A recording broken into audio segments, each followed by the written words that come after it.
तो हमने पार्लियामेंट के टॉपिक में आपको बताया था पार्लियामेंट के 3 ऑर्गन्स होते हैं। फर्स्ट हमने आपको बता दिया था प्रेसिडेंट।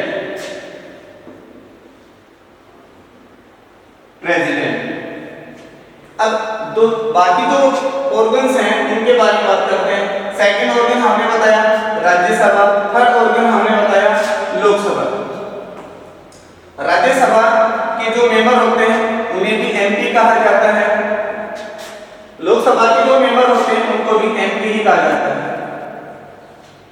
दोनों में डिफरेंस यही है कि ये जो लोग हैं इनको हमारे देश की जनता सीधा अपने वोट के माध्यम से नहीं चुनती, लेकिन जो लोकसभा के जो सदस्य होते हैं उन्हें देश की जनता अपने वोट के माध्यम से चुनती है। यानी जो लोकसभा के सदस्य हैं वो इलेक्टेड पर्सन्स होते हैं।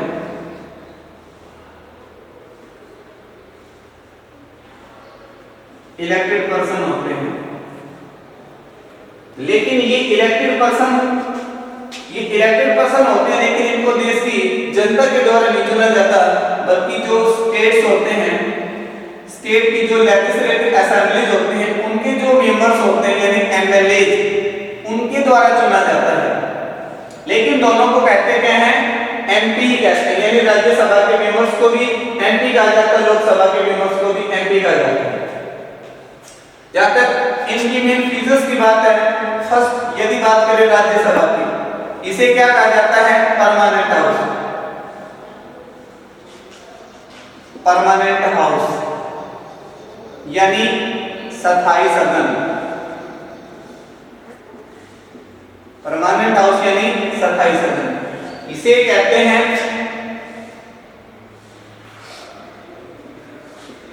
House of the people.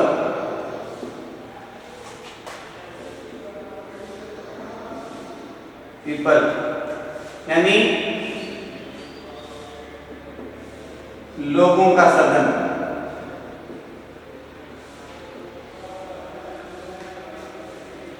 दूसरी इसकी फीचर है,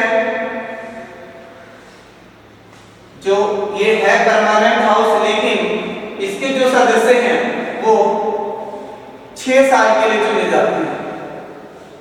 the members of Rajya Sabha are elected for 6 years। लेकिन जो लोकसभा के मेंबर्स हैं वो 5 साल के लिए चुने जाते हैं। कितने साल के लिए, 5 years के लिए। यानी जो राज्यसभा के मेंबर्स हैं यानी एमपीज हैं उनको 6 साल के लिए चुना जाता है, और लोकसभा के जो मेंबर्स हैं उनको 5 साल के लिए चुना जाता है। लेकिन इसमें से 1/3 जो मेंबर हैं वो हर 2 साल के बाद में, आफ्टर एवरी 2 years रिटायर्ड हो जाते हैं। 1/3 जो सदस्य हैं वो हर 2 साल के बाद में इनमें से रिटायर्ड हो जाते हैं।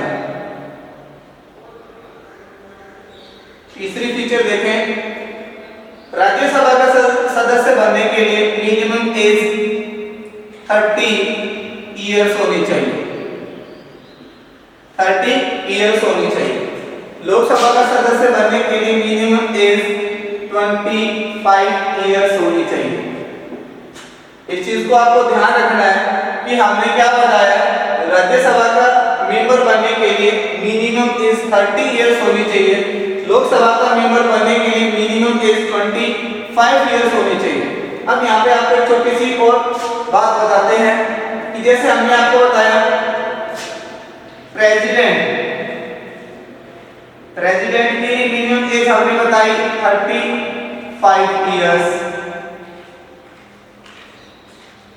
लोकसभा के लिए हमने बताई 25 years। राज्यसभा के लिए हमने बताई मिनिमम एज 30 years। वोट डालने के लिए मिनिमम एज 18 years। प्रेसिडेंट के लिए मिनिमम एज कितनी, 35 years। लोकसभा के लिए 25 years, राज्यसभा के लिए 30 years। वोट डालने के लिए मिनिमम एज 18 years। एक और जो एक इंपॉर्टेंट एज है जो आपकी थर्ड टियर ऑफ गवर्नमेंट होती है, उसमें मिनिमम एज 21 इयर्स होनी चाहिए। यानी आपके जैसे रूरल एरिया में आपने देखा है सरपंच बनने के लिए एट प्रेजेंट कितनी एज मिनिमम इयर्स 21 इयर्स। यानी फिर से देखें, हमने बताया प्रेसिडेंट के लिए मिनिमम एज 35 इयर्स, लोकसभा के लिए 25, राज्यसभा के लिए 35, वोट डालने के लिए 18, और अगर जो हमारे थर्ड टियर ऑफ गवर्नमेंट होते हैं यानी रूरल एरिया के अंदर जैसे ग्राम पंचायत है, इनके अंदर मिनिमम एज 21 इयर्स होनी चाहिए। हम आप अपने टॉपिक पे आते हैं, तो हम राज्यसभा की फोर्थ फीचर की बात कर रहे हैं। जो मैक्सिमम जो स्ट्रेंथ है मेंबर की वो कितनी है, कितनी हो सकती है 250, यानी राज्यसभा के सदस्य की अधिकतम संख्या अकॉर्डिंग टू आवर कॉन्स्टिट्यूशन कितनी हो सकती है, मैक्सिमम स्ट्रेंथ 250। एट प्रेजेंट हो सकती है 245, एट प्रेजेंट 245।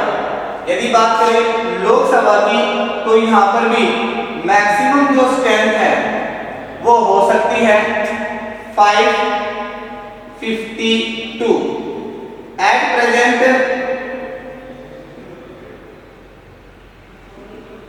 545।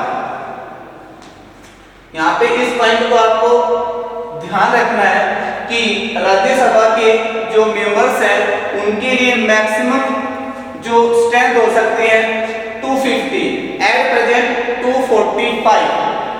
लोकसभा के लिए मैक्सिमम जो स्ट्रेंथ है अधिकतम संख्या कितनी हो सकती है 552, एट प्रेजेंट 545।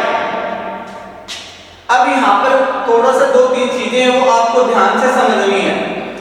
फर्स्ट यहाँ पर है नंबर 5 पॉइंट है, राज्यसभा के बारे में बात कर रहे हैं। 245 हमने बताया मैक्सिमम स्ट्रेंथ है एट प्रेजेंट। इनमें से 12 पर्संस कैसे हैं, 12 मेंबर्स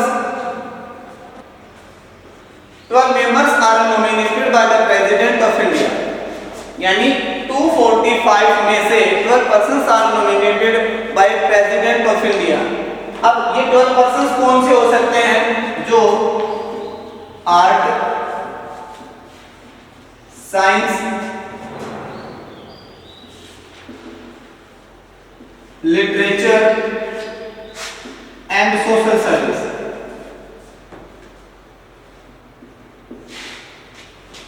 जो 12 पर्संस हमने बताए थे, 12 मेंबर जो हमने बताए थे प्रेसिडेंट के द्वारा नॉमिनेट किए जाते हैं, उनमें वो किस किस फील्ड से हो सकते हैं, आर्ट यानी कला, साइंस यानी विज्ञान, लिटरेचर यानी साहित्य एंड सोशल सर्विस यानी समाज सेवा से जुड़े हो सकते हैं।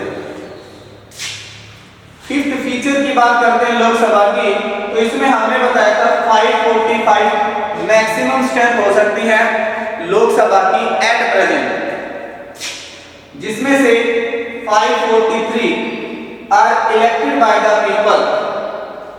543 are elected by the people.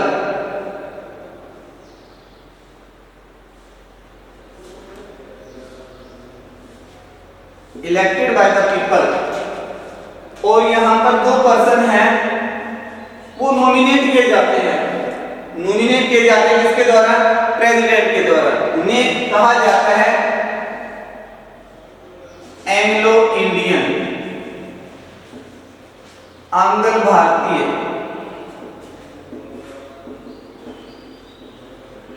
यानी जो आपकी लोकसभा है इसके अंदर 545 जो मेंबर्स हैं, जिसमें से 543 जो मेंबर्स हैं वो हमारे देश की जनता के द्वारा वोट के माध्यम से चुने जाते हैं, और 2 जो मेंबर हैं वो एंग्लो इंडियन होते हैं। एंग्लो इंडियन होते हैं जिनको हमारे प्रेसिडेंट नॉमिनेट करते हैं। क्या करते हैं, नॉमिनेट। नॉमिनेट का होता है मनोनीत करना। नॉमिनेट का अर्थ है मनोनीत करना। यहाँ पर राज्यसभा के लिए 12 पर्सन्स को नॉमिनेट किया जाता है और लोकसभा के लिए 2 पर्सन्स को नॉमिनेट किया जाता है। अब ये जो 2 पर्सन्स हैं कौन है? Anglo Indian. अब एंग्लो इंडियन होते कौन है?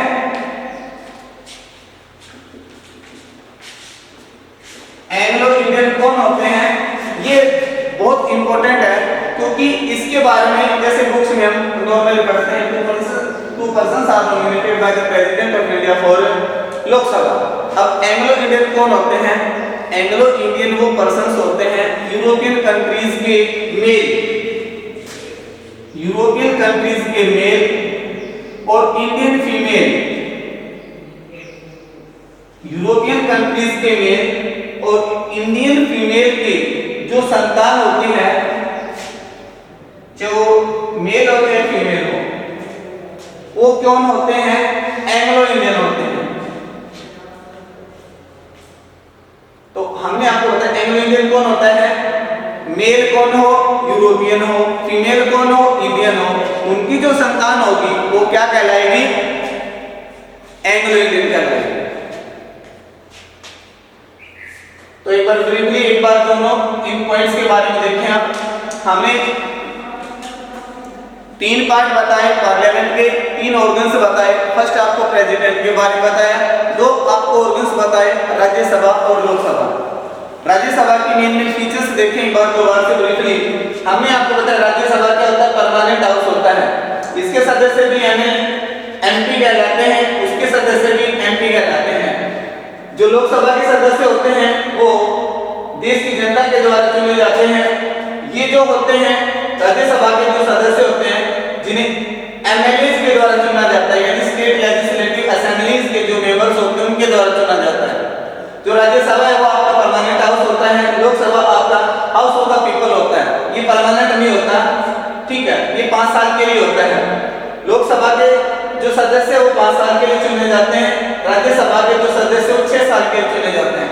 यानी राज्यसभा मेंबर्स जो एमपीज होते हैं वो 6 साल के लिए चुने जाते हैं, लेकिन उनमें से 1/3 यानी 1/3 जो पर्सन्स हैं वो हर 2 साल के बाद में रिटायर हो जाते हैं, जबकि जो आपके लोकसभा के जो सदस्य वो 5 साल के लिए चुने जाते हैं। जहां तक एज की बात है, राज्यसभा के सदस्य के लिए मिनिमम एज 30 इयर्स होती है, लोकसभा के सदस्य के लिए मिनिमम एज 25 इयर्स होती है। राज्यसभा के जो टोटल मेंबर्स होते हैं उसमें according to our constitution 250 maximum members हो सकते हैं, 245 एट प्रेजेंट है, जिनमें से 12 persons are nominated by our president of India. अब वो 12 पर्सन्स कौन होते हैं? वो आर्ट, साइंस, लिटरेचर और सोशल सर्विस जैसे फील्ड से जुड़े हो सकते हैं। उनको हमारे प्रेसिडेंट नॉमिनेट करते हैं। जहां तक बात है लोकसभा की, इसकी मैक्सिमम स्ट्रेंथ यानी अधिकतम सदस्य संख्या अकॉर्डिंग टू कॉन्स्टिट्यूशन 552 हो सकती है। एट प्रेजेंट 545 है, जिसमें से 543 persons are elected by the people of the country और 2 persons are nominated by the president of India. 2 persons कौन होते हैं? एंग्लो इंडियन होते हैं। एंग्लो इंडियन कौन होता है? अभी हमने आपको बताया ऐसे लोग जिनमें मेल कौन हो? यूरोपियन हो। फीमेल कौन हो? इंडियन हो। उनकी जो संतान होती है उन्हें क्या कहा जाता है?